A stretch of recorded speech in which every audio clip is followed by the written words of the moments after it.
Hello, people of the internet. I have a question. I want you to look at this video.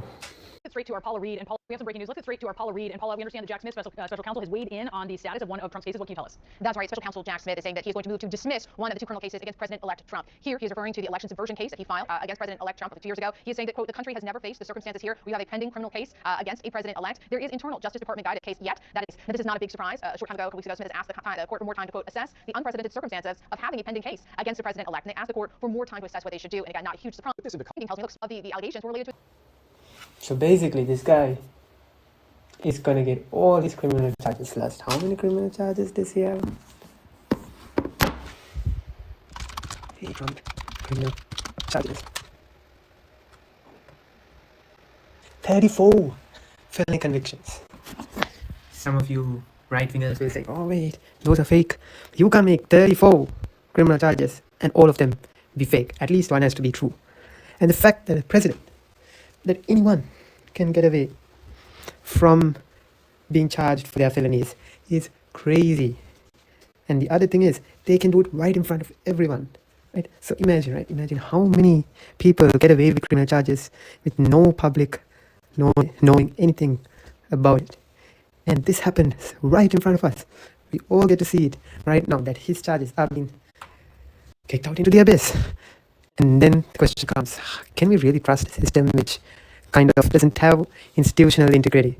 Like, this notion that America has the best justice system in the world is shit when you see stuff like this happening. And everyone's going crazy, bro. The liberals going crazy. They're actually blaming the third party voters, the guys who voted for Jill Stein and the other dudes. But if you add all the votes and see and put them up against, if we consider votes for Kamala, it won't even add up. Like, Trump has so many votes ahead of that even if you add all the third party voters and put it to Harris, it won't add up. So he has won by a massive scale. But why? Well, you can see all the news parties talk about it, about how she lost. But anyways, that's not the matter. The matter is, how can this guy get away from 34 convicted felonies? You know what? Let's actually read the felonies. I'm curious. I am curious about the felonies which this guy has. Hold up, let me see the felonies.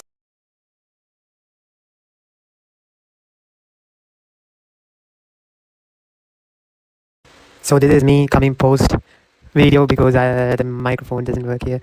So basically, this dude has, come on, don't scroll down, hold up. Okay, this guy has 34 charges by the New York Supreme Court for falsifying business records, and another 40 charges from the District Court for the Southern District of Florida, with 40 charges for mishandling classified documents.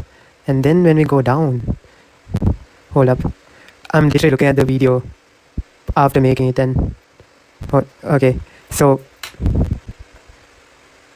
there's 4 number of charges for the District Court of Columbia for attempting to overturn the 2020 US election, which is crazy, bro. Don't tell me that attempting to overturn the election is not a grievous crime, bro. That's a crazy crime. Bro, you can't overturn an election in a democracy, bro. That's a crazy crime. That's nasty, bro. You can't do that. Okay, that's crazy. If nobody can try to say, oh no, it's not that bad. Bro, in a democracy, bro, that's the craziest thing you can do. And okay, 14th August 2023, by the Fulton County, I don't know what that is, but 8 number of charges, another 8, for attempting to change the outcome of the 2020 election. So this guy has this many charges, and all of them are going to be dismissed. Again, my microphone for the other part also. So if you want to look at a good video on why democracies will fail, I would recommend this one by the Y Minutes on why democracies always fail. This is a really cool video by Socrates' ship analogy. So it's basically Socrates compares the state of a ship that's required a skilled captain and knowledgeable crew to navigate. So democracy is often like leaders based on popularity rather than competence, as I said, leading to disastrous outcomes.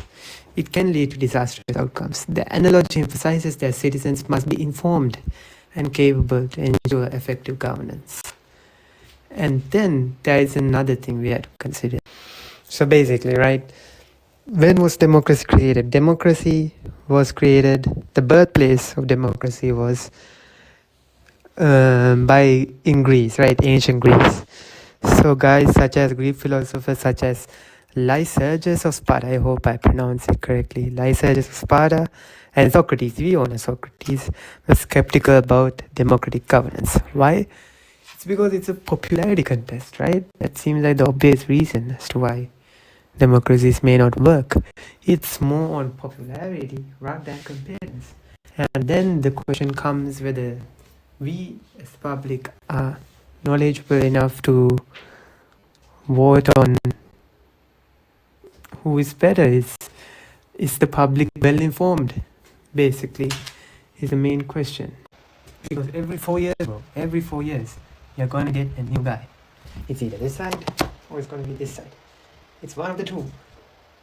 One of the two. It's always one of the two. Rarely you get another dude from a random thing who's gonna win, but it's always gonna be two.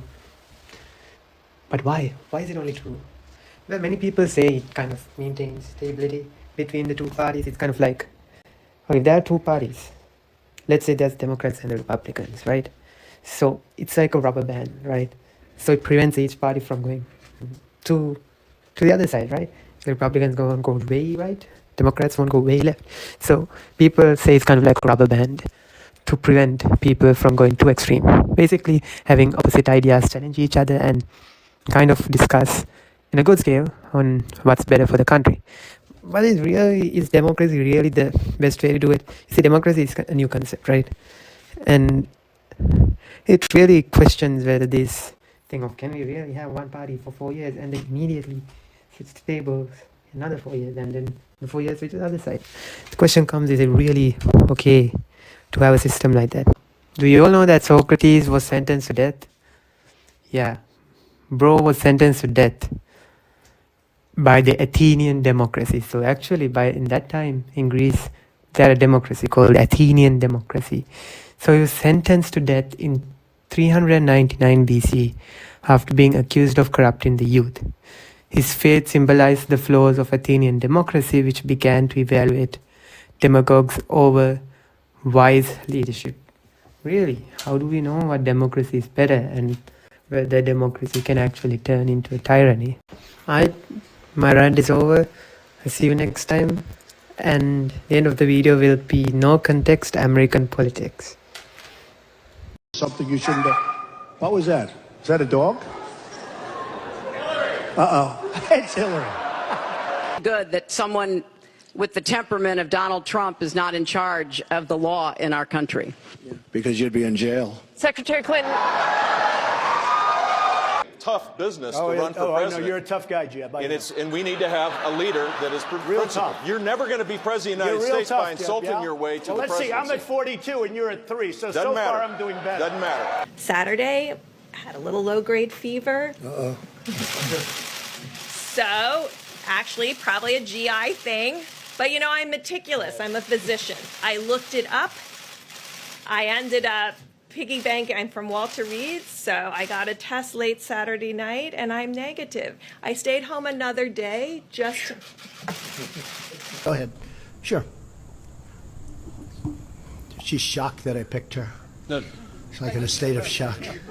I'm not thinking, Mr. That's President. okay. I know you're not thinking. You never do. I'm sorry?